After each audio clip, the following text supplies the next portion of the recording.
Entonces, ¿para qué la ley? Un comentario de Gálatas capítulo 3, versículo 19, por A.T. Jones. Traducido de artículos de la Review Herald del 6 de febrero de 1900 al 13 de marzo del año 1900.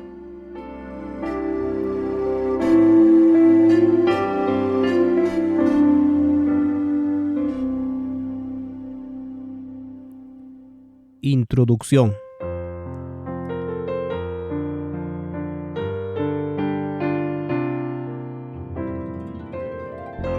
El tema de cuál ley es la ley que se menciona en Gálatas fue el punto central de la batalla doctrinal que hubo en las conferencias bíblicas de 1888 de los adventistas del séptimo día. ¿Por qué es vital para nosotros entender los aspectos centrales de este tema? La ley en Gálatas revela, si entendemos o no, el Evangelio eterno correctamente en los detalles de la Escritura. Y mientras es posible entender el tema central del Evangelio eterno, este tema debe ser entendido en los detalles de la Escritura para que pueda ser verdaderamente apreciado y enseñado desde las Escrituras. Esto es particularmente cierto de los escritos de Pablo. ¿Cómo lo registra la historia? Los temas de Gálatas 3 están directamente relacionados con entender la justificación por la fe. Acta del día 3, 19 de octubre de 1888. Boletín diario de la Asociación General 2. Leemos lo siguiente. A las 9 de la mañana, el pastor Waggoner continuó con sus lecciones sobre la ley y el Evangelio. La escritura considerada fue el capítulo 15 de Hechos y el segundo y tercero de Gálatas, comparado con Romanos 4 y otros pasajes en Romanos. Su propósito fue el mostrar que el verdadero punto en controversia era la justificación por la fe en Cristo, fe que nos es imputada, como lo fue a Abraham por justicia. El pacto y las promesas a Abraham son el pacto y las promesas hechas a nosotros. Elena de White confirmó que este mensaje era la justificación por la fe en verdad. Leemos en la Review Herald del 10 de abril del año 1890 y en el libro Evangelismo 143, párrafo 2.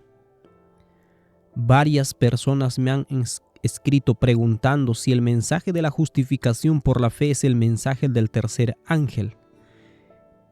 Y les he respondido, es ciertamente el mensaje del tercer ángel. Y Evento de los Últimos Días, página 204, párrafo 1, dice: En su gran misericordia el Señor envió un preciosísimo mensaje a su pueblo por medio de los pastores E.J. Waggoner y A.T. Jones. Este mensaje tenía que presentar en forma más destacada ante el mundo al sublime Salvador, el sacrificio por los pecados del mundo entero. Presentaba la justificación por la fe en el garante. Invitaba a la gente a recibir la justicia de Cristo, que se manifiesta en la obediencia a todos los mandamientos de Dios. Este mensaje fue suprimido dentro de la iglesia tanto como les fue posible por la mayoría de los líderes, quienes lo rechazaron y quienes controlaban la mayoría de los medios de comunicación de la iglesia. Cuando a A.T. Jones se le dio la posición de editor de la Review Herald, tuvo la oportunidad de expresar, en el entendimiento del mensaje de 1888 de la ley en Gálatas, una cuidadosa y razonada explicación.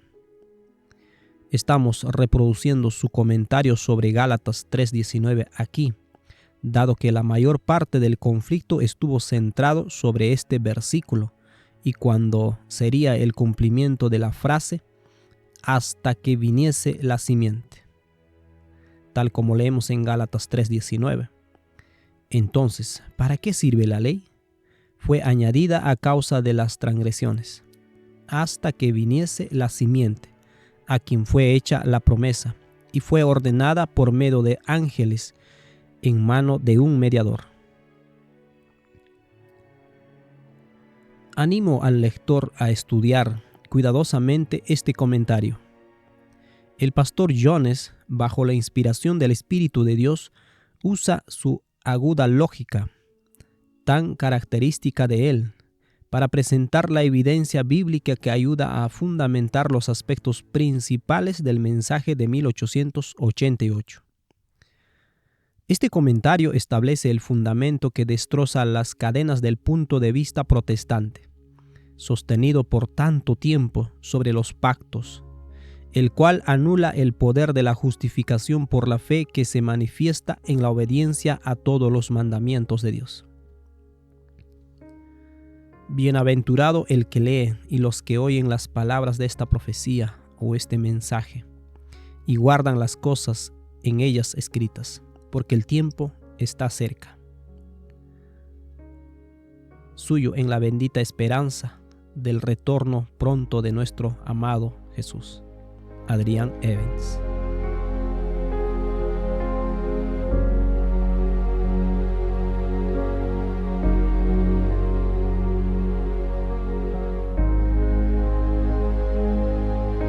Entonces, ¿para qué sirve la ley?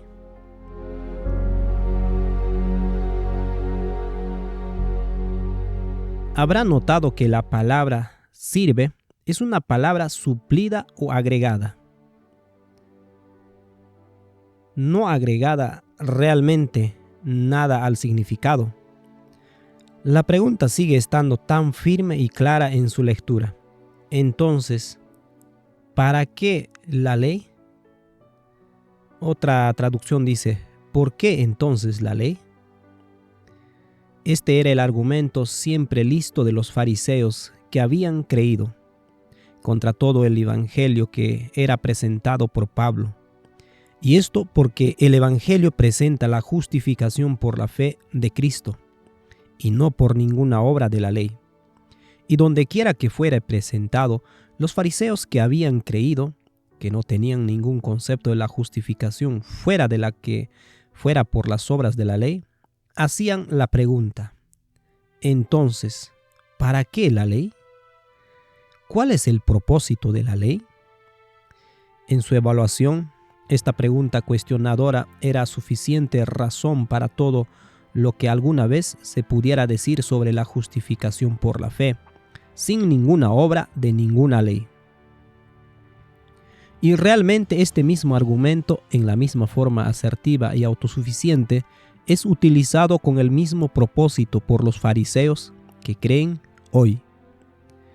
Dejemos que las demandas de la ley de Dios, así exactamente como Dios la escribió, sean presentadas hoy en cualquier parte de esta nación o en cualquier otra nación, e inmediatamente profesos ministros del Evangelio se levantarán completamente erizados de objeciones y se pondrán a cualquier demanda de la ley de Dios sobre ellos, porque nunca puede justificar a alguien. Buscarán detalladamente, una por una, cada expresión de las Escrituras que puedan encontrar, tales como por las obras de la ley ningún ser humano será justificado. Romanos 3:20. Y los que por la ley os justificáis de la gracia habéis caído. Gálatas 5:4. Etc. Y con fuerte voz clamarán y luego demandarán vigorosamente: ¿cuál es el propósito de tal ley? ¿Es buena para qué? No puede justificar a nadie. La escena descrita aquí es perfectamente familiar a los miles y miles de lectores de la Review Herald y especialmente a los predicadores del Evangelio del mensaje del tercer ángel, que llama a todos los pueblos a guardar los mandamientos de Dios y la fe de Jesús. Apocalipsis 14:12. Es digno de notar que de todas maneras, que en los últimos tiempos dicha objeción nunca fue hecha por los gentiles, sino por los fariseos que habían creído, nunca por el simple y común pecador, quien bien sabía que sus obras no lo podían justificar, y que por consiguiente anhelaba realmente ser justificado, sino solo por aquellos que profesan conocer a Dios y conocer la justificación, pero que únicamente conocían la justificación de sus propias obras de la ley. Y así es también hoy. Por eso la pregunta, entonces, ¿para qué la ley? Es verdad presente y será verdad presente para siempre. Para una persona cuya concepción de la justificación es completamente justificación por las obras, dicha pregunta presentada en forma de objeción es una refutación suficiente de todas las demandas de la ley de Dios. Y no habrá evidencia más fuerte que pueda ser dada por cualquier cuya justificación sea completamente por obras, de la que él pueda objetar levantándose contra la ley de Dios y cuestionando. ¿Por qué entonces la ley? Entonces, ¿para qué la ley? Esto porque dicha objeción certifica que en su evaluación no puede existir otro uso posible de una ley de cualquier tipo que no sea sino para justificar al hombre, inclusive al transgresor. Pero cualquiera que conozca verdaderamente la justificación, la cual es la justificación por la fe, sabe muy bien y puede claramente ver que puede haber abundante uso para la ley, completamente aparte de cualquier idea de justificación por la misma. Y así entonces, bajo una sobria investigación, hay lugar para esta pregunta. ¿Por qué entonces la ley? La pregunta es: 1. Por medio de la ley es el conocimiento del pecado, a fin de que por el mandamiento el pecado llegase a ser sobremanera pecaminoso. Romanos 7:13. Para que el hombre, conociendo la enormidad del pecado, pueda ser capaz de apreciar la grandeza de la salvación que Dios ha enviado en el regalo de su Hijo. Aún así, está dicho en otro lugar: pero la ley se introdujo para que el pecado abundase, mas cuando el pecado abundó, sobreabundó la gracia, para que, así como el pecado reinó para muerte, así también la gracia reine por la justicia para vida eterna mediante Jesucristo, Señor nuestro. Romanos 5:20 y 21. Respuesta 2. Cuando el pecador, habiendo aprendido por medio de la ley la enormidad de su pecado y habiendo encontrado en el Señor Jesús una salvación tan inmensa capaz de salvarlo de todo pecado y una justicia tan completa capaz de reinar en él contra todo el poder del pecado, aún encuentra una segunda gran función de la ley en su testimonio de la justicia de Dios, la cual él obtuvo sin la ley. Y así está escrito: ya que por las obras de la ley ningún ser humano será justificado delante de él, porque por medio de la ley es el conocimiento del pecado. Pero ahora, aparte de la ley, se ha manifestado la justicia de Dios, testificada por la ley y por los profetas, la justicia de Dios por medio de la fe en Jesucristo, para todos los que creen en Él, porque no hay diferencia. Romanos 3, versículo 20 al 22. Así, hasta ahora, es entonces, ¿para qué la ley?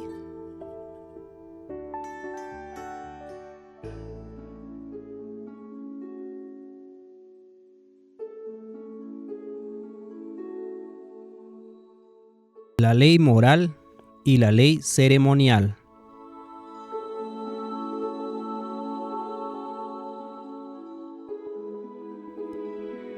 Entonces, ¿para qué la ley? Gálatas 3:19. Esta pregunta de los fariseos que habían creído no estaba limitado a la ley de Dios, a pesar de que, siendo la principal ley de todas, era por supuesto el pensamiento rector en la pregunta. Pero desde el principio de este estudio del libro de Gálatas, hemos encontrado que no solamente estaba involucrado la ley moral, sino también la ley ceremonial. De hecho, todo lo que Dios le había dado. Y esto por causa de todo el servicio de los fariseos, que era un servicio meramente de la ley, dado que su única idea de justificación era la de una justificación completamente por la ley, y su idea de salvación era una totalmente por obras. Consecuentemente, con los fariseos que habían creído, la pregunta se extendía también a: entonces, ¿para qué la ley levítica? Entonces, ¿para qué el sistema de sacrificios? Entonces, ¿para qué la circuncisión? ¿Cuál era la finalidad de todas ellas si la salvación no se obtiene por ninguna de ellas? Este era el único uso que alguna vez habían hecho de estas cosas. De hecho, este era el único concepto que tenían de ellas. Ellos esperaban la perfección del sacerdocio levítico, lo mismo de la circuncisión y lo mismo de todo lo que el Señor les dio. Su única idea de su utilidad era que en hacer esas cosas, la justificación y la salvación vendrían a ellos. Pero todo esto era un error, una perversión de la verdadera intención con la cual Dios las había dado. La justificación no vendría por ninguna de ellas, ni por todas juntas, así como tampoco por la ley de Dios. La justificación fue siempre por la fe, y el sistema sacrificial y todos los servicios y ceremonias de la ley levítica eran los únicos medios que Dios dio por la cual la fe podía expresarse. Es decir, los sacrificios eran el medio de expresar la fe que ya tenían en el gran sacrificio que Dios había hecho. Y esta misma pregunta, por la misma razón, es hecha hoy por miles de fariseos que han creído en su enemistad con la verdad del Evangelio. Por esta razón, sola, entonces, ¿para qué la ley? Es una cuestión que hoy en día está vigente y siempre estará vigente donde quiera que la verdad del Evangelio, la justicia por la fe, es predicada. Pero hay una razón aún mayor que esa. En relación a, entonces, ¿para qué la ley? Siendo una pregunta vigente hoy y siempre. Y es la de una pregunta verdadera y apropiada siempre en la búsqueda de la verdad, así como es en Jesús. Porque en toda la economía divina en los tiempos de Israel hay verdad preciosa, ricas instrucciones y luz gloriosa para todo aquel que quiera ser enseñado por Dios.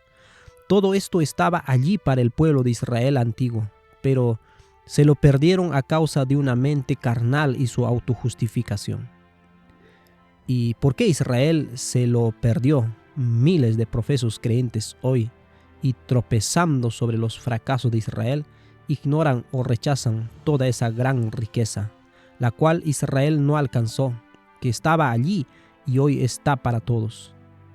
Porque justamente al pueblo del tiempo del fin se le escribe: acordaos de la ley de Moisés mi siervo, al cual encargué en Horeb ordenanzas y leyes para todo Israel. Malaquías 4, versículo 4. Y el cristiano que acepta la verdad, toda la verdad y nada más que la verdad, observará la historia bíblica en su verdadera perspectiva. El pasado, la historia de la dispensación judaica, desde el principio hasta el fin, en vez de ser calificado despectiva y burlonamente como la edad oscura, revelará luz y más luz a medida que se lo estudie. Entonces, ¿para qué la ley? Del sacerdocio levítico, sacrificio, ofrenda, ofrenda encendida y ofrenda por el pecado, el santuario y su ministerio, era todo el único medio divino designado para expresar la fe que ya tenían y que ya los había llevado a la justicia de Dios sin obras de la ley. El sacerdocio levítico era la manera de expresar fe en el sacerdocio mayor, el sacerdocio del Hijo de Dios, anunciado en las palabras: Jehová dijo a mi Señor, tú eres sacerdote para siempre según el orden de Melquisedec. Salmo 110, 1 al 4.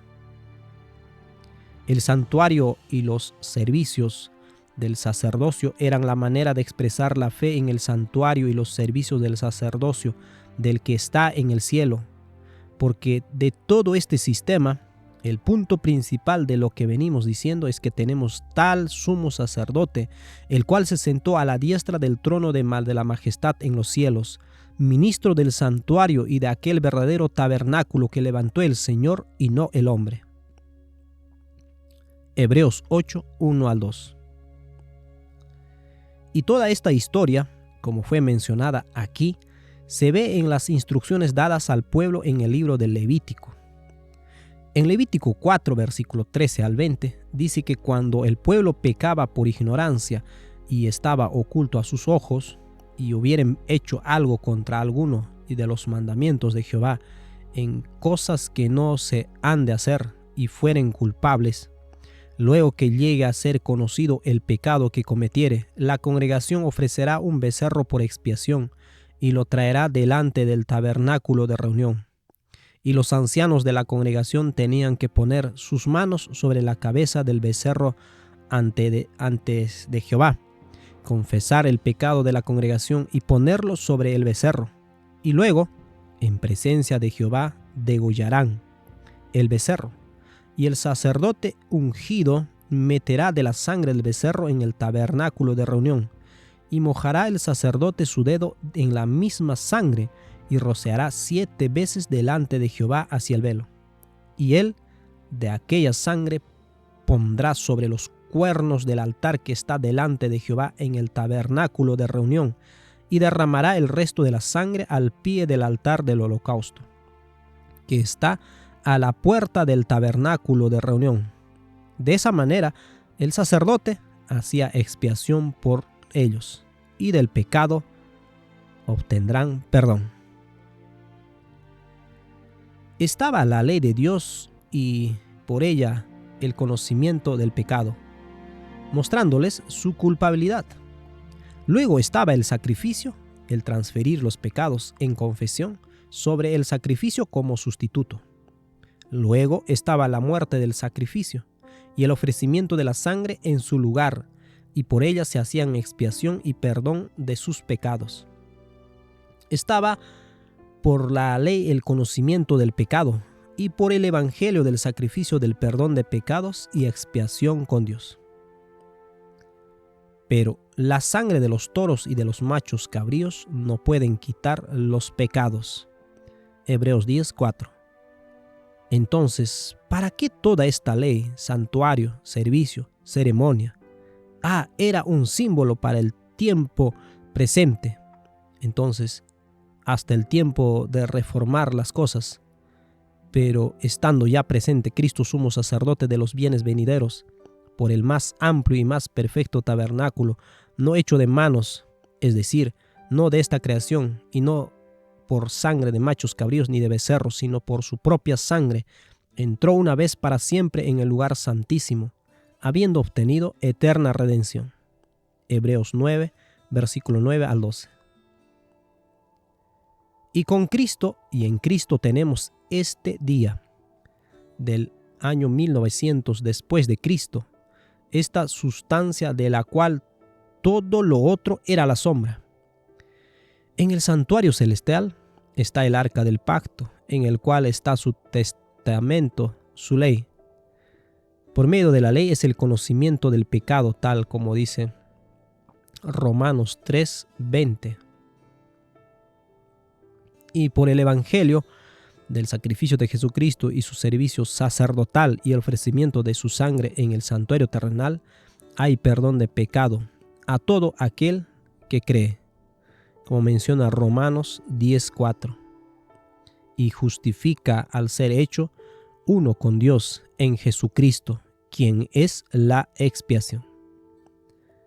Y la única diferencia entre los tiempos anteriores a Cristo y estos tiempos posteriores a Cristo es que entonces, porque Jesús todavía no había venido y se había ofrecido a sí mismo, sino que estaba por venir, la fe en su venida y en el ofrecimiento de sí mismo podía solo ser expresada de esta manera. Mientras que ahora, que ya ha venido y se ha ofrecido a sí mismo como sacrificio y ha ingresado en su sacerdocio, viviendo para siempre para interceder por nosotros, dicha fe es ahora expresada en el pan y el vino, el cuerpo y la sangre, representando aquello que de hecho ya ha sido ofrecido. Ofrecer un sacrificio ahora y tener un sacerdocio y ministerio sacerdotal en la tierra sería negar que Cristo, el verdadero sacrificio, ya ha sido ofrecido. Así había un uso claro, uso inteligente de todas las leyes, tanto la moral como la ceremonial, las cuales fueron dadas a Israel. Y esto sin el propósito ni pensamiento de que la justificación viene por alguna de ellas, o ambas, sino que la justificación viene siempre y únicamente por fe. Y este es el entonces para qué la ley en lo relativo a la ley ceremonial. Y partiendo de un cuidadoso y considerable estudio, estamos plenamente convencidos de que en el libro de Gálatas, los libros de Romanos y Hebreos se unen. La carta a los Gálatas fue escrita antes que la carta a los romanos y a la de los hebreos. En la polémica levantada por los fariseos que habían creído, que habían confundido a los cristianos gálatas, tanto la ley moral como la ceremonial estaban involucradas, así que ambas están involucradas en la carta a los Gálatas. Y allí todo el tema es brevemente desarrollado. Luego, la carta a los romanos es escrita desarrollando y expandiendo completamente sobre la base del libro de Gálatas, que referencia a la ley moral y la justificación por la fe. Y el libro de Hebreos fue escrito desarrollando y expandiendo completamente sobre la fase del libro de Gálatas, que referencia a la ley ceremonial y la justificación por la fe. Y creemos que a medida que el tema es estudiado más cuidadosamente, más claramente se verá que en el libro de Gálatas, tanto romanos como hebreos están comprendidos.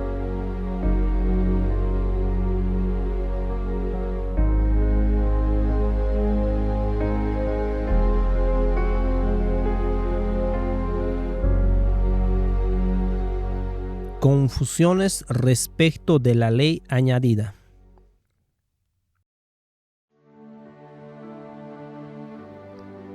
Entonces, ¿para qué la ley?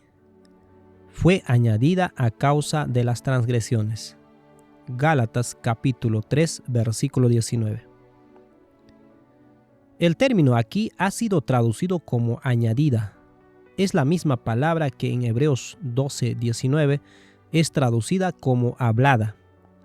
La sentencia referida a la voz de Dios hablando desde el Sinaí, y a la voz que hablaba, la cual los que la oyeron rogaron que no se les hablase, o añade más. Es la misma palabra que es usada en Deuteronomio 5:22, donde es traducida como añadió en la frase: estas palabras habló Jehová a toda vuestra congregación en el monte, de en medio del fuego, de la nube y de la oscuridad, a gran voz, y no añadió más. Tanto en Hebreos como en Deuteronomio, la palabra es usada en directa relación con la entrega de la ley de Dios, los 10 mandamientos. Este pasaje en Gálatas, entonces, ciertamente parecería sugerir que la ley a la cual se hace referencia aquí sería la misma ley. Y esto parecería ser adicionalmente confirmado por la expresión posterior en este versículo, de que la ley a la cual se hace referencia fue ordenada en mano de un mediador.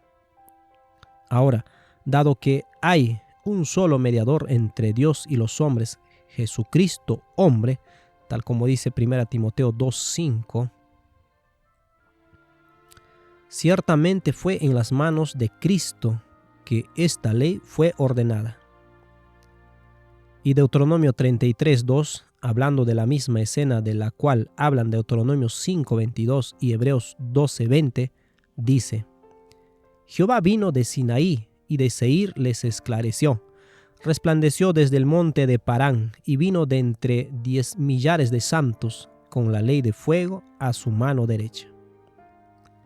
Ahora, los 10 mandamientos no solo fueron escritos por la mano del Señor mismo, sino que fueron escritas sobre tablas de piedra, las cuales, las tablas, eran obra de Dios, como dice Éxodo 32:16, tanto como la escritura era la escritura de Dios.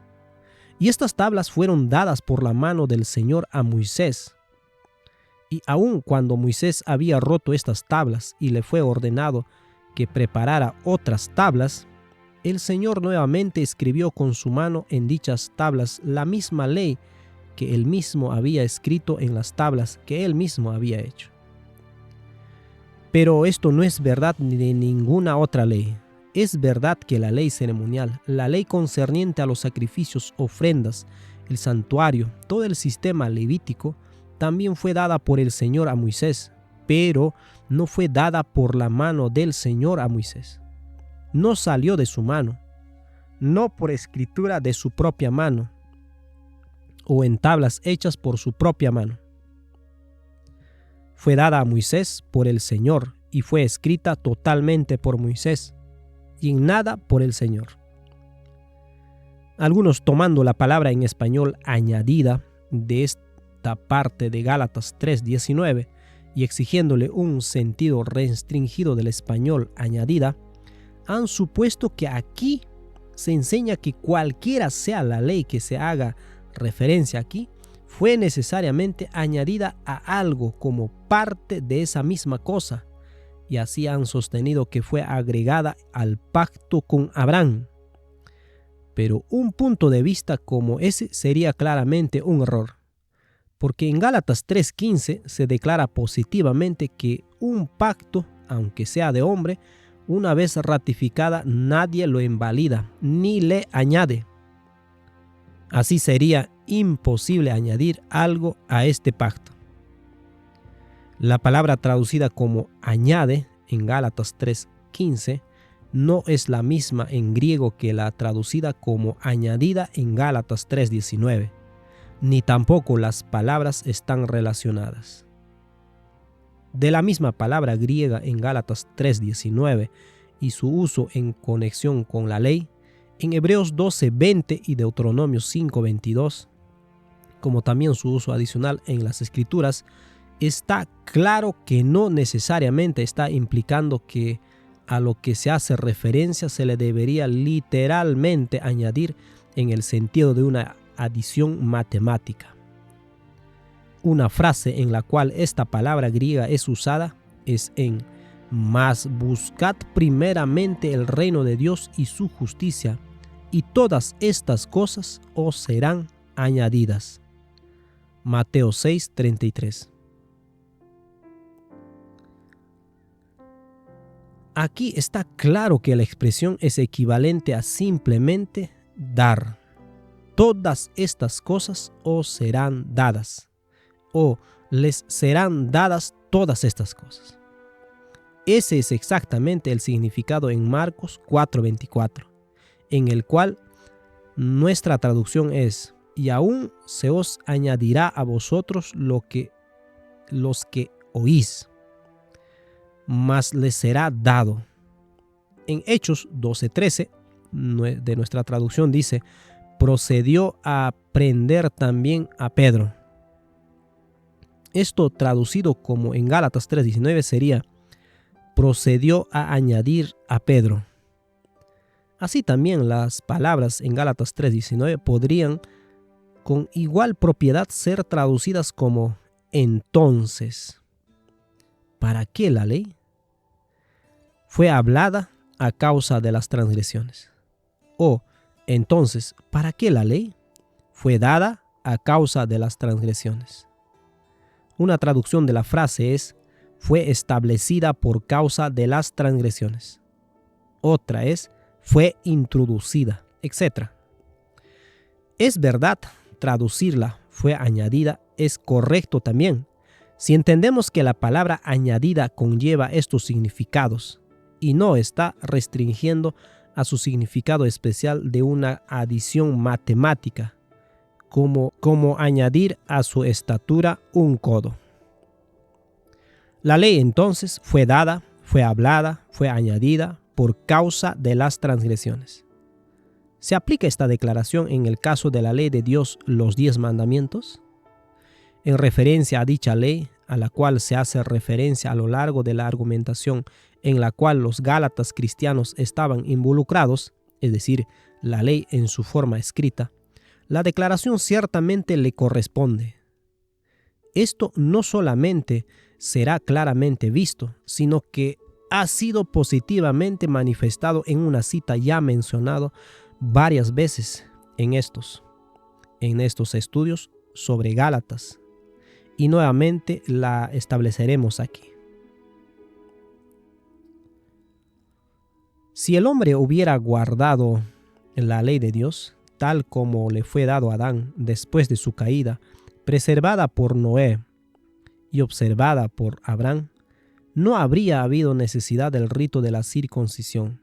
Y si los descendientes de Abraham hubieran guardado el pacto del cual la circuncisión era una señal, jamás habrían sido inducidos a la idolatría, ni habrían sido necesario que sufrieran una vida de esclavitud en Egipto.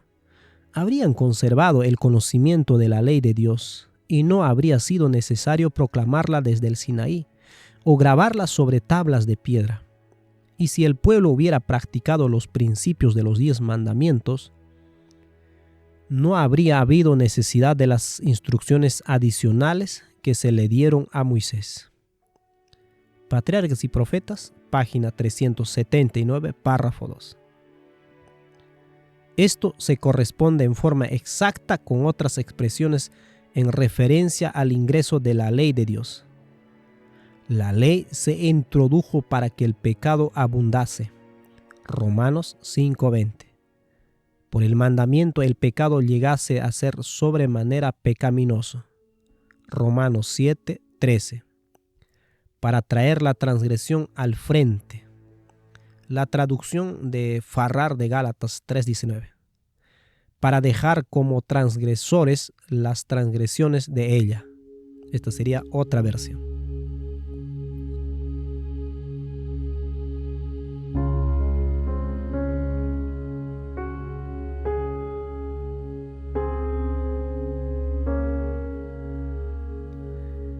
La ley hablada a causa de las transgresiones.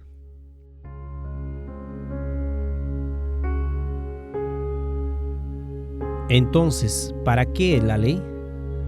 Fue añadida a causa de las transgresiones. De las evidencias presentadas la vez pasada en el estudio de Gálatas, es perfectamente claro que la ley de Dios, los 10 mandamientos en forma escrita, tanto en las tablas de piedra como delineada en sus principios a través de ordenanzas y leyes en las instrucciones adicionales que se le dieron a Moisés, fue hablada, fue dada, fue añadida por causa de las transgresiones de los hombres. A medida que el hombre fue descendiendo en la oscuridad, el Señor con esfuerzos adicionales los siguió y con mayores detalles para traerlos a la luz. Realmente se fueron tan lejos en el pecado y las transgresiones que el Señor, de hecho, los siguió tan lejos hasta darles estatutos que no eran buenos, como vemos en Ezequiel 20:25. La historia completa se narra en los siguientes párrafos. La ley de Dios existía antes de que el hombre fuera creado. Los ángeles eran gobernados por ella. Satanás cayó porque transgredió los principios del gobierno de Dios. Después de que Adán y Eva fueran creados, Dios les dio a conocer su ley. No fue escrita entonces, pero les fue repetida por Jehová. El sábado, el cuarto mandamiento, fue instituido en el Edén, después que Dios hubiese creado la tierra y el hombre sobre ella. Él hizo el sábado para el hombre. Después del pecado de Adán y la caída, nada fue quitado de la ley de Dios. Los principios de los 10 mandamientos existían antes de la caída y eran de una naturaleza apropiada para la condición de una raza de seres santos. Después de la caída, los principios de estos preceptos no fueron cambiados, pero preceptos adicionales fueron dados para hallar al hombre en su condición caída. Adán le enseñó a su descendencia la ley de Dios, la cual fue pasada fielmente a través de las sucesivas generaciones. La continua transgresión de la ley de Dios causó un diluvio de las aguas sobre la tierra. Noé y su familia preservaron la ley. Noé le enseñó los 10 mandamientos a su descendencia. El Señor se preservó para sí mismo un pueblo desde Adán en adelante, en cuyos corazones estaba la ley. Él dice de Abraham que él guardó mi precepto, mis mandamientos, mis estatutos y mis leyes. Génesis 26, 5. Si los descendientes de Abraham se hubiesen mantenido separados de otras naciones, no hubieran sido seducidos a caer en la idolatría. Había tan solo unas pocas familias que descendieron a Egipto. Estas se incrementaron hasta formar una gran multitud. Algunos fueron fieles en instruir a sus hijos en la ley de Dios, pero muchos de los israelitas habían presenciado tanta idolatría que tenían ideas confusas de la ley de Dios. Para dejarlos sin excusas, el Señor condescendió en descender él mismo al Sinaí, rodeado de gloria y de sus ángeles, y en la forma más sublime y imponente dio a conocer su ley de los 10 mandamientos. Él no los dejó ser enseñados por cualquiera, ni siquiera sus ángeles, sino que habló su ley con voz audible al oído de todo el pueblo. No confió, aún entonces, a la corta memoria de un pueblo que era proclive a olvidar sus requerimientos, sino que los escribió con su propio santo dedo sobre tablas de piedra. Él removería de ellos toda posibilidad de mezclar con sus santos preceptos cualquier tradición y confundir sus requerimientos con las prácticas del hombre. Él vino aún más cerca de su pueblo, quienes eran tan fácilmente descarriados, y no las dejaría con solamente los 10 preceptos del Decálogo. Le ordenó a Moisés que escribía, así como él le indicara, ordenanzas y leyes, dando instrucciones detalladas en lo que se refiere a lo que él requería que ellos hicieran, y de esa manera protegió los 10 preceptos que había grabado sobre las tablas de piedra. Estas instrucciones específicas y requerimientos fueron dados para dirigir a los hombres a la obediencia de la ley moral, la cual son tan proclives a transgredir. Si el hombre hubiera guardado la ley de Dios, tal como le fue dada a Adán después de su caída, preservada por Noé y observada por Abraham, no habría habido necesidad del rito de la circuncisión. Y si los descendientes de Abraham hubieran guardado el pacto del cual la circuncisión era una señal, jamás habrían sido inducidos a la idolatría, ni habrían sido necesario que desobedecieran o descendieran a Egipto. No habría habido necesidad que Dios proclamara su ley desde el Sinaí y grabarla sobre tablas de piedra y protegerla por medio de instrucciones precisas en las ordenanzas y leyes que se le dieron a Moisés. Moisés escribió estas ordenanzas y leyes procedentes directamente de la boca de Dios, mientras estaba con él en el monte. Si el pueblo de Dios hubiese obedecido los principios de los 10 mandamientos, no habría habido necesidad de ninguna instrucción específica dada a Moisés, las cuales él escribió en un libro relativo a su responsabilidad para con Dios y con su prójimo. Las instrucciones detalladas que el Señor le dio a Moisés en relación con la responsabilidad de su pueblo para con su prójimo, el extranjero, son los principios de los 10 mandamientos simplificados y dados de manera específica para que no yerren. El Señor dijo de los hijos de Israel: porque no pusieron por obra mis decretos, sino que desecharon mis estatutos y profanaron mis días de reposo, y tras los ídolos de sus padres se les fueron los ojos. Por eso yo también les di estatutos que no eran buenos y decretos por los cuales no podían vivir. Ezequiel 20, versículo 24 al 25. Por causa de la continua desobediencia, el Señor anexó penalidades a su ley, las cuales no eran buenas para el transgresor, o que por ellas él no viviría en su transgresión. Al transgredir la ley de Dios, o la ley que Dios había dado con tanta majestad y en medio de tal gloria que era inaccesible, el pueblo mostró abierto desprecio por el gran dador de la ley, y muerte fue la penalidad. Usted puede verlo en Patriarcas y Profetas, página o capítulo 32, los 4 primeros párrafos. Y de hecho también está en el Espíritu de Profecía, volumen 1, página 261 a 265. Es verdad que el sistema de sacrificios fue también añadido, por causa de las transgresiones. Esto es verdad para los sacrificios originalmente, con Adán y Abraham. Es verdad también para el sistema levítico dado a Israel en el desierto. Esto también se afirma en una cita mencionada en nuestro estudio previamente, así como sigue. Se estableció un sistema, después de la caída, que requería el sacrificio de animales para mantener constantemente frente al hombre caído lo que la serpiente logró que Eva no creyera, es a saber, que la paga de la desobediencia es muerte. La transgresión de la ley de Dios hizo necesaria la muerte de Cristo como sacrificio, para que de esa manera fuera posible que el hombre se librara de este castigo, y al mismo tiempo se preservara el honor de la ley de Dios.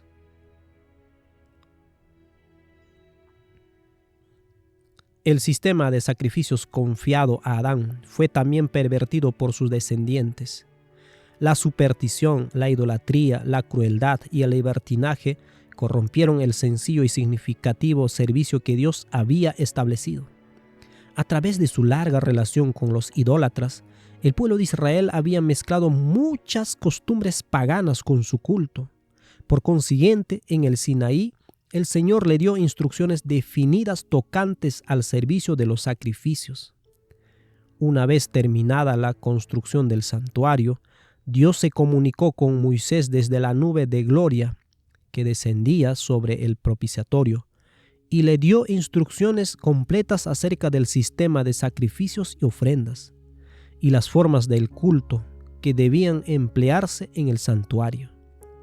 De esa manera se dio a Moisés la ley ceremonial, que fue escrita por él en un libro.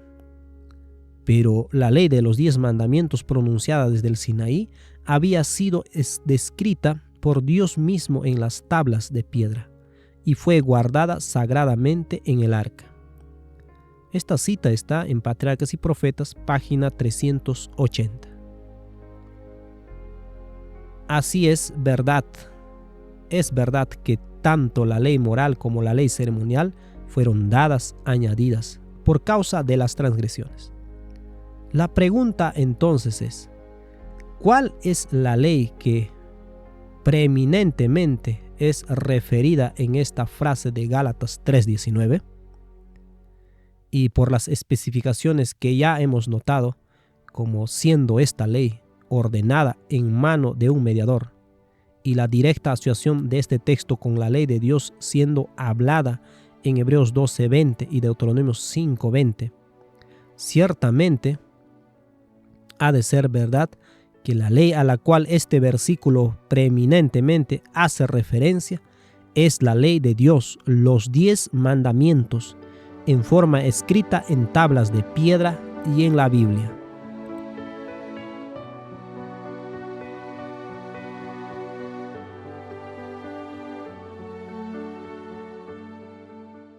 En mano de un mediador.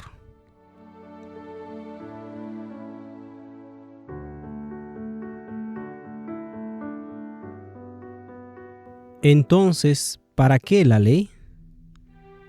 Fue añadida a causa de las transgresiones y fue ordenada por medio de ángeles en mano de un mediador. Gálatas 3:19. Esa declaración de Gálatas 3:19 es en sustancia idéntica a la que hizo Esteban en sus últimas palabras ante el Sanedrín, cuando lo estaban por apedrear, cuando les dijo: ¿a cuál de los profetas no persiguieron vuestros padres? Y mataron a los que anunciaron de antemano la venida del justo, de quien vosotros ahora habéis sido entregadores y matadores. Vosotros que recibisteis la ley y por disposición de ángeles y no la guardasteis. Esto encontramos en Hechos 7:52 y 53. Esta expresión de Esteban, de la que la ley fue recibida por disposición de ángeles, y la expresión en Gálatas 3:19 de que la ley fue ordenada por medio de ángeles, son idénticas. Porque la palabra usada por Esteban y traducida como disposición es exactamente la misma en griego que la palabra de Pablo traducida como ordenada, con una simple variación en el tiempo. La palabra de Esteban es diátagas y la palabra de Pablo es diátegis.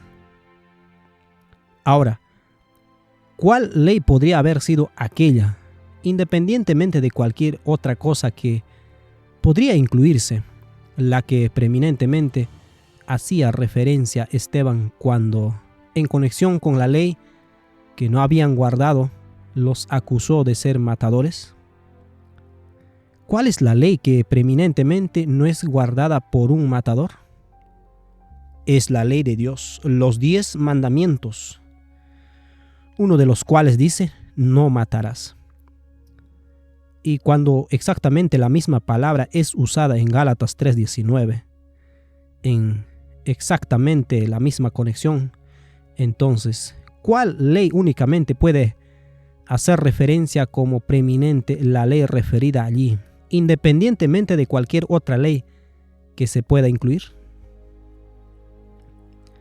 Tener cualquier otra cosa que no sea la ley misma en estas dos referencias sería simplemente hacerle violencia a la simple escritura en toda su conexión. Y dado que no hay dudas a cuál ley preeminentemente hace referencia Esteban, así tampoco puede haber duda respecto a cuál ley es preeminentemente referida en Gálatas 3:19. Cuando es la misma idéntica palabra la usada como lo fue por Esteban, en la misma conexión y en el mismo sentido precisamente. ¿Cuál es entonces la idea expresada en las palabras disposición de ángeles, ordenada por medio de ángeles? La raíz de las dos palabras usadas por Esteban y Pablo es diátazo, que significa ordenar, establecer, colocar, poner en orden, formar un ejército, en un desfile o en orden de batalla.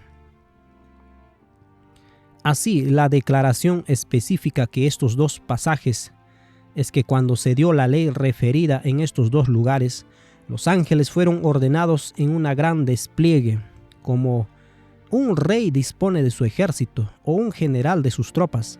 Y así, en la presencia de este gran despliegue de los ángeles de Dios, la ley referida fue dada por mano de un mediador. Como ya fue presentado en un estudio anterior, dado que hay un solo mediador entre Dios y los hombres, Jesucristo hombre, como dice 1 Timoteo 2:5, Cristo es incuestionablemente el mediador en cuyas manos esta ley fue ordenada. Y la escena es referida en Deuteronomio 33:2. Jehová vino de Sinaí, y de Seir les esclareció. Resplandeció desde el monte de Parán, y vino de entre 10 millares de santos, con la ley de fuego a su mano derecha. De su mano derecha salió esta ley de fuego en la escritura sobre las tablas de piedra, y también en el trabajo de hacer las tablas de piedra sobre las cuales dicha ley fue escrita por la mano de fuego. Porque las tablas eran obra de Dios y la escritura era escritura de Dios grabada sobre las tablas. Éxodo 32:16. Y cuando esas tablas originales fueron rotas por Moisés, a pesar de que Moisés había labrado otro segundo juego de tablas como el primero, se le requirió que tomara esas tablas al monte, en donde Moisés afirma que el Señor nuevamente escribió en las tablas conforme a la primera escritura los 10 mandamientos que Jehová os había hablado en el monte de en medio del fuego, el día de la asamblea, y me las dio Jehová.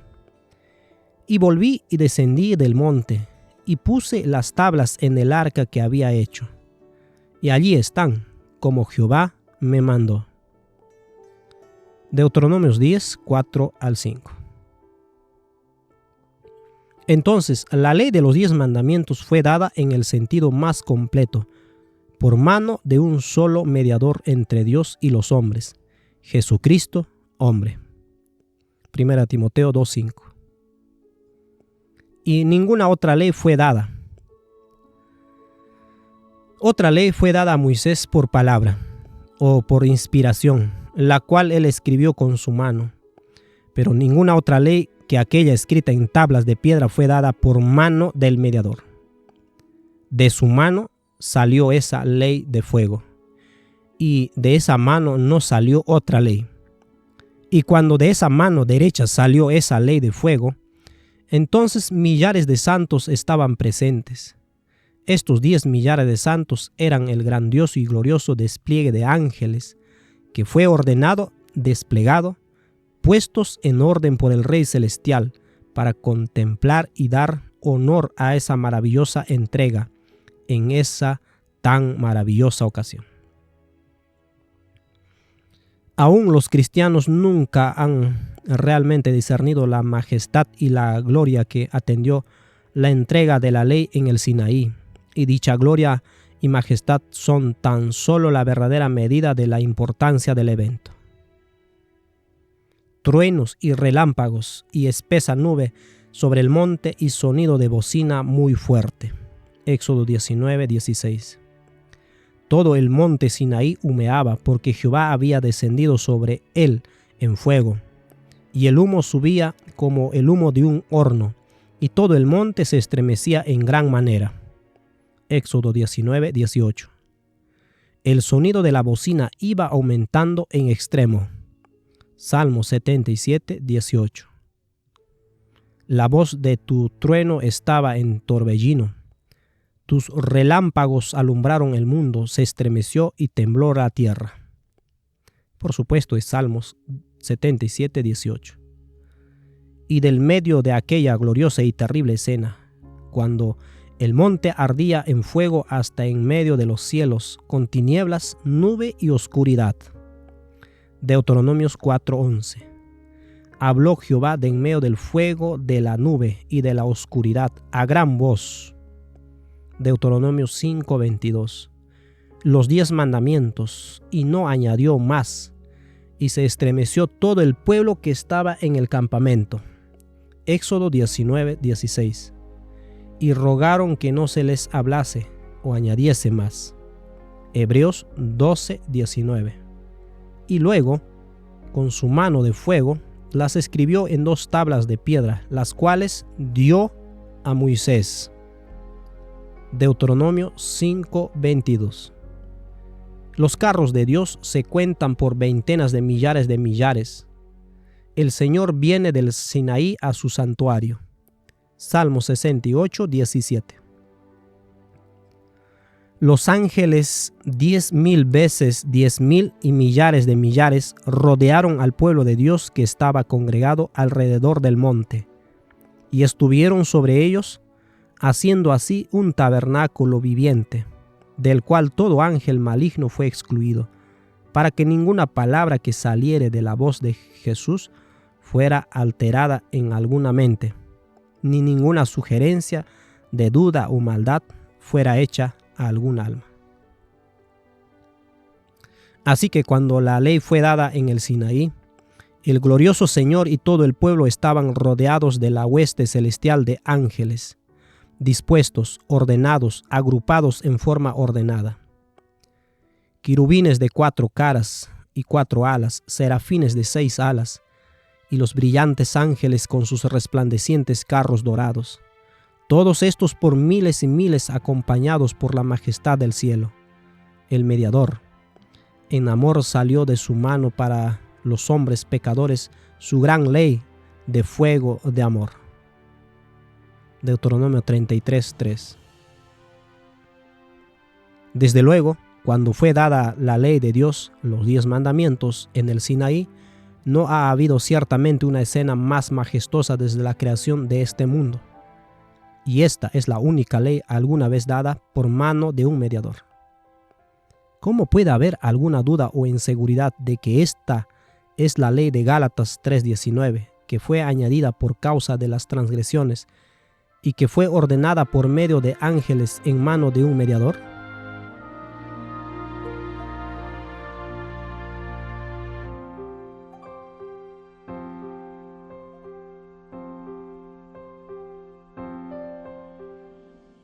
Hasta que viniese la simiente, es la segunda venida.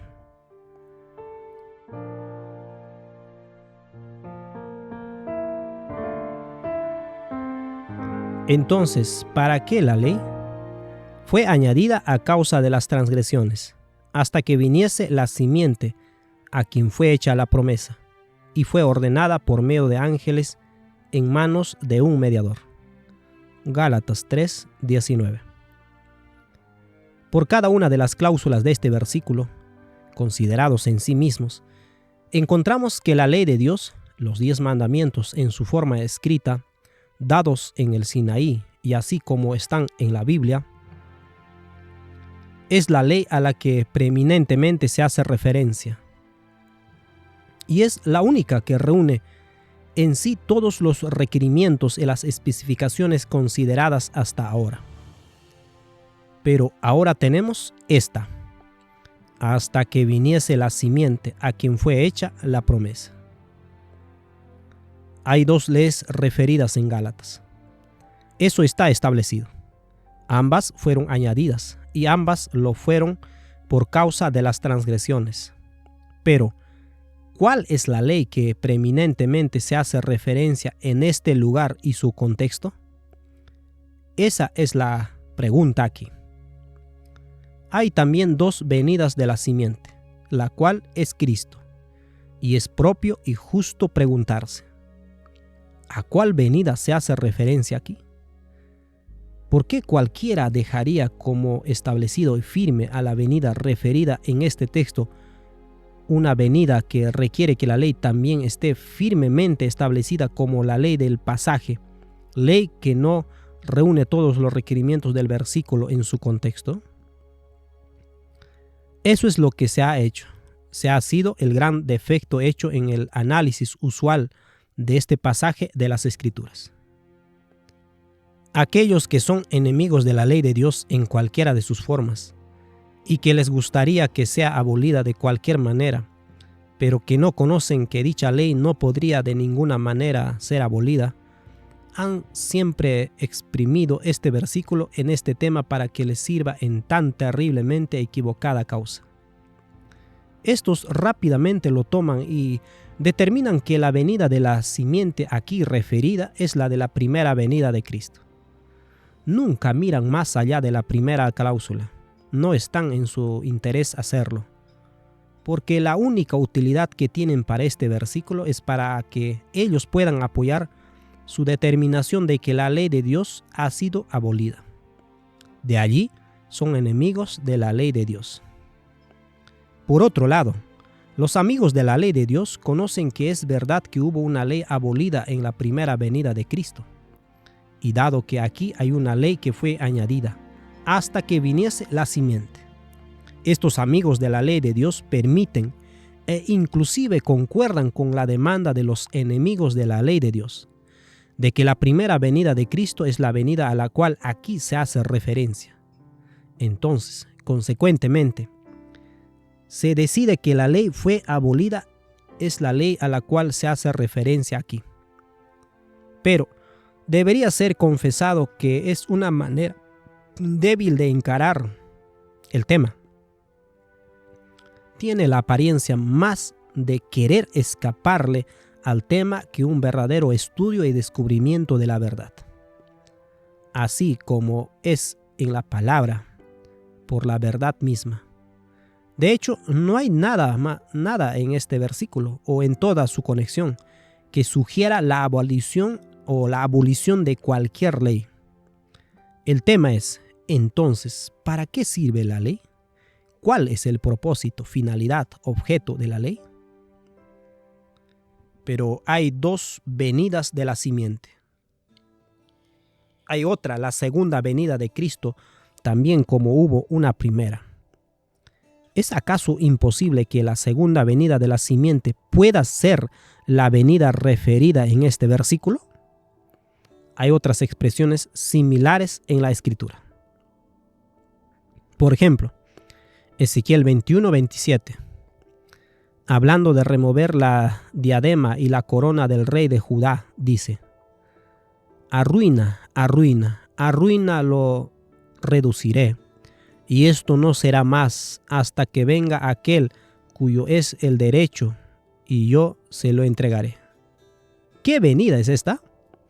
La respuesta a esta pregunta tan solo puede ser dada por una evaluación de los hechos de este caso. Él vino, pero en lugar de recibir dicha corona, recibió una corona de espinas.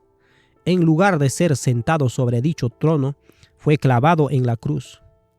Así sabemos que esa no fue la venida referida en este texto, sino que a su segunda venida, sentado sobre el trono de David su padre y teniendo sobre su cabeza muchas coronas, entonces es cuando los reinos de este mundo vienen a ser el reino de nuestro Señor y de su Cristo, y reinarán por siempre para siempre. Apocalipsis 11:15. Y esta es la venida de quien es el derecho, de quien está referido en el texto, y luego le será dado a él. Nuevamente, está escrito que la simiente de la mujer herirá a la serpiente en su cabeza.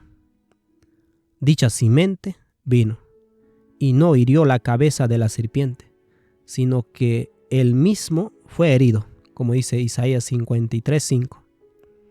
Y luego de que hubiese venido, y así fue herido, aún hasta la muerte, ha resucitado de los muertos y ascendió al cielo, aún 30 años después de que las siguientes palabras fueran escritas: y el Dios de paz aplastará en breve a Satanás bajo vuestros pies. Romanos 16:20. En Daniel 2 está escrito: y en los días de estos reyes el Dios del cielo levantará un reino que no será jamás destruido, ni será el reino dejado a otro pueblo. Desmenuzará y consumirá a todos estos reinos, pero él permanecerá para siempre. Daniel 2:44. Todos sabemos que Es generalmente aceptado por los ministros actuales que esto ocurrió en la primera venida de Cristo, que allí la piedra cortada no por mano rodara y rodara hasta llenar toda la tierra. Pero nosotros sabemos que cuando Él estuvo aquí, dijo: mi reino no es de este mundo, pero mi reino no es de aquí. Juan 18:36. Y sabemos que esta escritura se cumple en la segunda venida. Ahora, ¿por qué se pensaría que Gálatas 3:19 podría hacer referencia a la segunda venida? Mire cómo está presentada la situación en el texto, con su contexto. Hasta que viniese la simiente a quien fue hecha la promesa. ¿Qué promesa? La promesa de la herencia. Sin lugar a dudas, porque está escrito. Porque si la herencia es por la ley, ya no es por la promesa. Pero Dios la concedió a Abraham mediante la promesa. Entonces, ¿para qué sirve la ley? Fue añadida a causa de las transgresiones hasta que viniese la simiente a quien fue hecha la promesa. Gálatas 3, 18 y 19. Así que está establecido por la escritura misma que la promesa referida es la promesa de la herencia. Y cualquier ley, la que sea referida, es dada, añadida, hasta que venga a aquel a quien la promesa de la herencia le fue hecha. Ahora, en su primera venida, ¿recibió él alguna parte de la herencia? No, nada más que lo que Abraham haya recibido, a quien la promesa fue hecha. Él no tenía dónde recostar la cabeza. Lucas 9:58. Y de él es igualmente verdad, como lo es con Abraham, que no le dio herencia en ella, ni aun para asentar un pie. Hechos 7:5. Adicionalmente, note que la cláusula dice: hasta que viniese la simiente a quien, no respecto de quién, sino a quien la promesa fue hecha. Esto es, promesa referida le fue hecha a él, personalmente, y no simplemente a alguien respecto de él. Pero está determinado por el texto que la promesa es la promesa de la herencia. Esta promesa fue hecha a Abraham y a su simiente, la cual es Cristo, y esto fue hecho cuando la promesa fue hecha a Abraham. Pero, además, fue hecha a la simiente misma en persona, la cual es Cristo.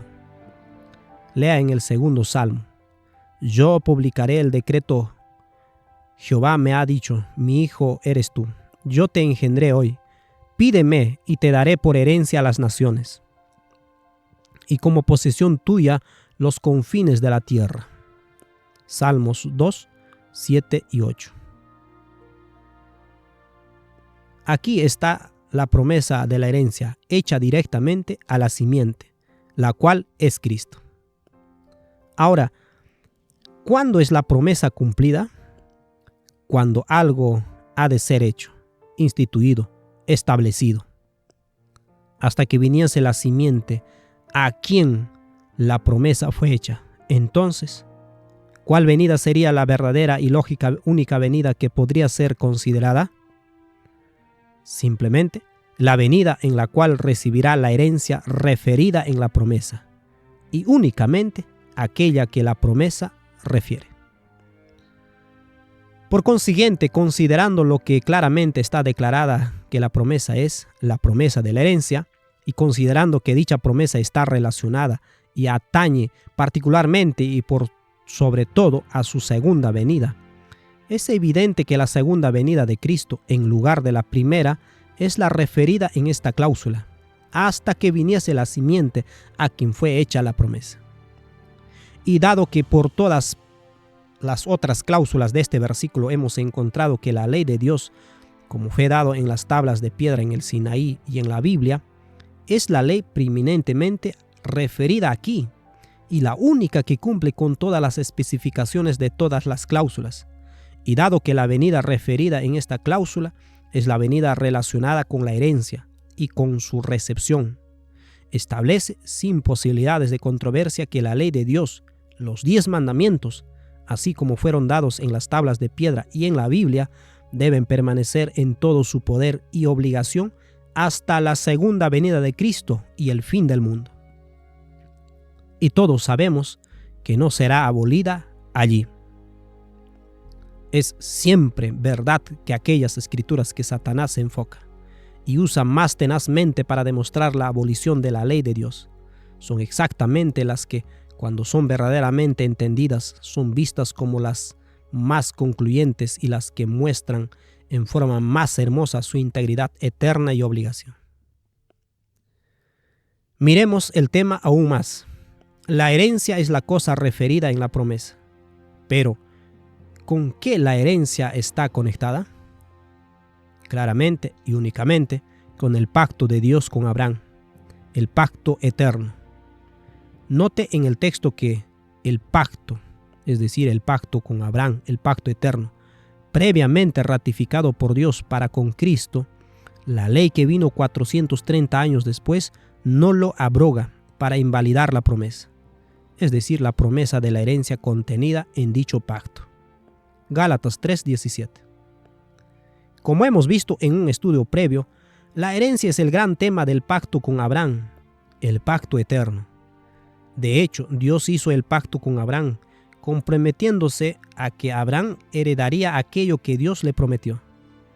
Porque después que Dios se lo había prometido, Abraham dijo: ¿en qué conoceré que la he de heredar? Génesis 15:8.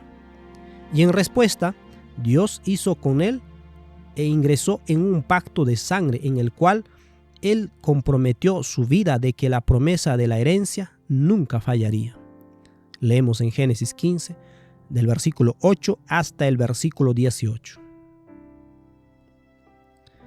Y como hemos visto en estudios previos, todo lo que vino posteriormente a que dicho pacto fuera hecho fue para bendecir al hombre, para habilitarlo para que alcancen la plenitud de dicho pacto y de la herencia, la cual es la promesa de dicho pacto eterno. Y ese fue exactamente el objetivo de la entrega de la ley de Dios en las tablas de piedra en el monte Sinaí y en la Biblia. Porque si los hombres hubiesen guardado dicho pacto, hubiesen mantenido la ley de Dios en sus mentes, no habría habido necesidad de proclamar desde el Sinaí o de que sea grabada sobre tablas de piedra. El objetivo entonces de la ley, así escrita y dada a los hombres, trayendo las transgresiones a la vista, haciendo al pecador abundar, o el pecado abundar, fue y es para que el hombre pueda encontrar la más sobreabundante gracia de Cristo, para que por medio de él pueda alcanzar la plenitud de dicho pacto eterno con Abraham, y así la herencia que fue y es la promesa de dicho pacto. Y permitir que la venida de la simiente a quien le fue hecha la promesa de la herencia sea la segunda venida de Cristo y no la primera. Le da la oportunidad a la ley de Dios en su forma escrita cumplir su grandioso propósito, el cual es traer a los hombres, por medio de la fe en Cristo, a la plenitud de dicho pacto eterno. La plenitud de dicho pacto eterno es la justicia de Dios, el guardar los mandamientos de Dios y la fe de Jesús. Y los hombres deben ser llevados a la plenitud de dicho pacto eterno para que puedan recibir la herencia, la cual es la promesa de dicho pacto eterno. Que este punto de vista es el correcto y la verdad de este asunto es enfatizado por el hecho de que el pacto eterno no se cumple en su plenitud en los creyentes hasta la segunda venida de Cristo. Esto es, hasta que la simiente realmente viene a quien la promesa de la herencia le fue hecha.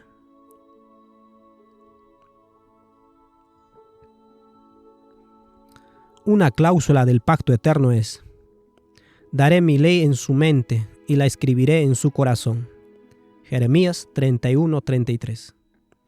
Y dicha cláusula no se cumplirá en su plenitud hasta que, por el mensaje del tercer ángel, los hombres sean llevados al actual cumplimiento de los mandamientos de Dios y la fe de Jesús, de tal manera que el Señor, mirando desde el cielo sobre ellos, pueda decir en perfecta verdad: aquí están la paciencia de los santos, los que guardan los mandamientos de Dios y la fe de Jesús.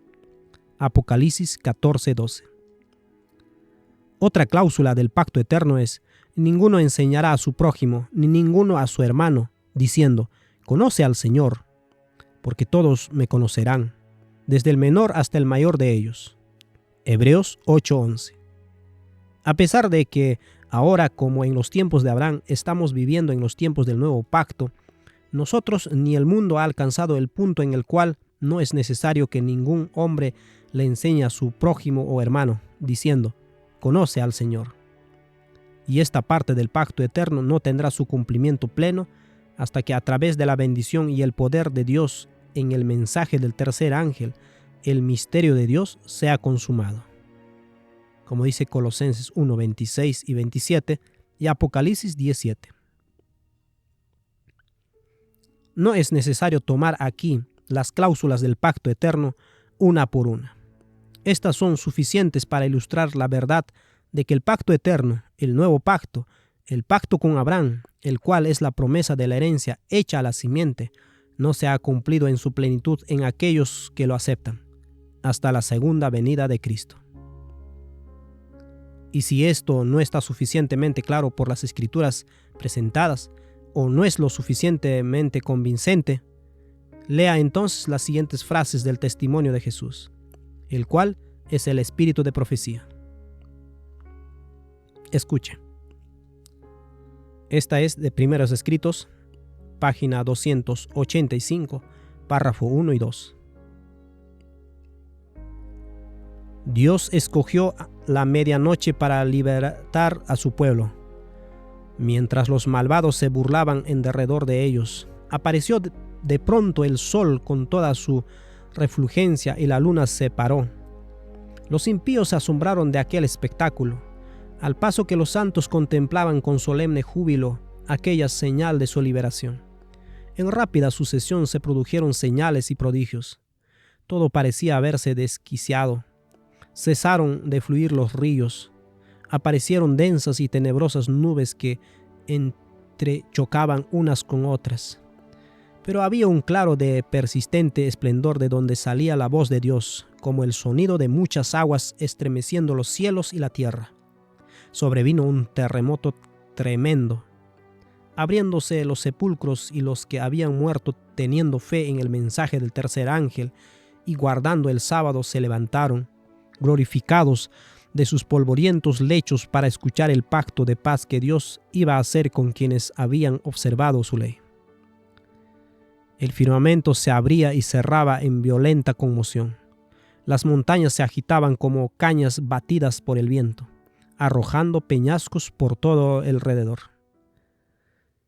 El mar hervía como una caldera y lanzaba piedras a la tierra. Al declarar Dios el día y la hora de la venida de Jesús y conferir el sempiterno pacto a su pueblo, pronunciaba una frase y se detenía mientras las palabras de la frase retumbaban por toda la tierra. El Israel de Dios permanecía con la mirada fija en lo alto, escuchando las palabras según iba saliendo de los labios de Jehová, y retumbaban por toda la tierra con el estruendo de horrorísimos truenos. Era un espectáculo pavorosamente solemne. Al final de cada frase de los santos exclamaban: ¡Gloria! ¡Aleluya! Estaban sus semblantes iluminados por la gloria de Dios, y refulgían como el rostro de Moisés al bajar del Sinaí. Los malvados no podían mirarlos porque los ofuscaban el resplandor. Y cuando Dios derramó la sempiterna bendición sobre quienes le habían honrado santificando el sábado, resonó un potente grito de victoria sobre la bestia y su imagen. La siguiente cita también, a pesar de que tiene básicamente lo que dice la anterior, contiene declaraciones que ameritan su inclusión. Esta leemos del Conflicto de los Siglos, página 620 a 624. Multitudes de hombres perversos, proferiendo gritos de triunfo, burlas e imprecaciones, están a punto de arrojarse sobre su presa. Cuando de pronto densas tinieblas, más sombrías que la oscuridad de la noche, caen sobre la tierra, luego un arco iris que refleja la gloria del trono de Dios, Se extiende de un lado a otro del cielo y parece envolver y todos los grupos en oración. Las multitudes encolerizadas se sienten contenidas en el acto. Sus gritos de burla expiran en sus labios. Olvidan el objeto de su ira sanguinaria. Con terribles presentimientos contemplan el símbolo de la alianza divina y ansían ser amparadas de su deslumbradora claridad. En medio de los cielos conmovidos hay un claro de gloria indescriptible, de donde baja la voz de Dios semejante al ruido de muchas aguas diciendo: hecho es. Esa misma voz sacude los cielos y la tierra. Síguese un gran terremoto, cual no fue jamás desde que los hombres han estado sobre la tierra. Los sepulcros se abren y muchos de los que duermen en el polvo de la tierra serán despertados, unos para vida eterna y otros para vergüenza y confusión perpetua. Todos los que murieron en la fe del mensaje del tercer ángel salen glorificados de la tumba, para oír el pacto de paz que Dios hace con los que guardaron su ley. Desde el cielo se oye la voz de Dios que proclama el día y la hora de la venida de Jesús y promulga a su pueblo el pacto eterno. Pronto aparece en el este una pequeña nube negra, de un tamaño como la mitad de la palma de la mano. Es la nube que envuelve al Salvador y que a la distancia parece rodeada de oscuridad. El pueblo de Dios sabe que es la señal del Hijo del Hombre. En silencio solemne la contemplan mientras va acercándose a la tierra, volviéndose más luminosa y más gloriosa hasta convertirse en una gran nube blanca, cuya base es como fuego consumidor, y sobre ella el arco iris del pacto. Así, cuando los santos de Dios hayan alcanzado la plenitud del pacto eterno, el pacto con Abraham, cuando el objetivo por el cual la ley de Dios fue dada desde el Sinaí y desde la Biblia haya sido alcanzada, la ley entonces no será abolida, pero será mantenida en la mente, en el corazón, así como fue con Adán, Enoc, Noé y Abraham, aun cuando no habían sido necesario proclamarla desde el Sinaí o grabarla sobre tablas de piedra. En lugar de ser entonces abolida, será observada y vivida por los hombres en forma más completa y perfecta que nunca antes. Y esto es entonces, ¿para qué sirve la ley? Y esta es la razón por la cual fue añadida a causa de las transgresiones, hasta que viniese la simiente a quien fue hecha la promesa de la herencia en realidad, y fue ordenada por medio de la disposición, despliegue, puesta en orden de ángeles en mano de un mediador. Estamos plenamente convencidos que más estudio genuino y estudio mucho más provechoso puede ser hecho sobre Gálatas 3:19 y el resto del capítulo y todo el libro por adventistas del séptimo día, que el que alguna vez haya sido hecho por nosotros o cualquier otro.